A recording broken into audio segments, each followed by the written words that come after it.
আসসালামু আলাইকুম এবং কেমন আছেন? আশা করি সবাই ভালো আছেন। আমি আলহামদুলিল্লাহ ভালো আছি। এই যে আজকে পোয়া মাছ দিই কুইচা তরকারি দিয়ে রান্নবো। এই যে তরকারি, তো মাছটা প্রথমে কষামো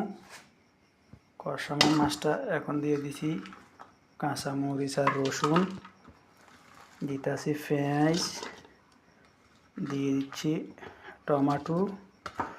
একটু ভালো করে কষামো, কষায় তারপর তরকারি দিয়ে দেবো। সাথে থাকেন, দেখতে থাকেন, ঠিক আছে। এখন দেবো স্বাদ পরিমাণ হলুদ।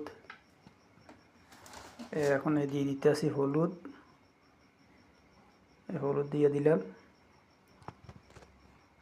তারপর তুমি একটু সামান্য লাল মরিচ দিতে আসি, লাল মরিচ দিলাম। তো সবাই দেখতে থাকেন, সাথে থাকেন।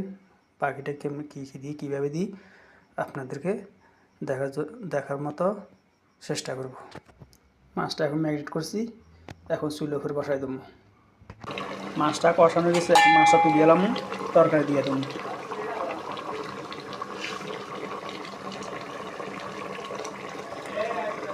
মাছটা আর এক পাত্র লুয়ে এলাইতেছি।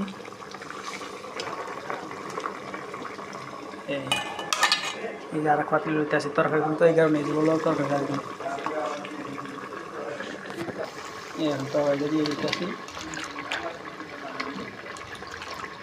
তরকারি কষামো, কষায় বালা করি, তারপর জল দেবো, জল দিতে তারপর মাছটা দিয়ে দেবো।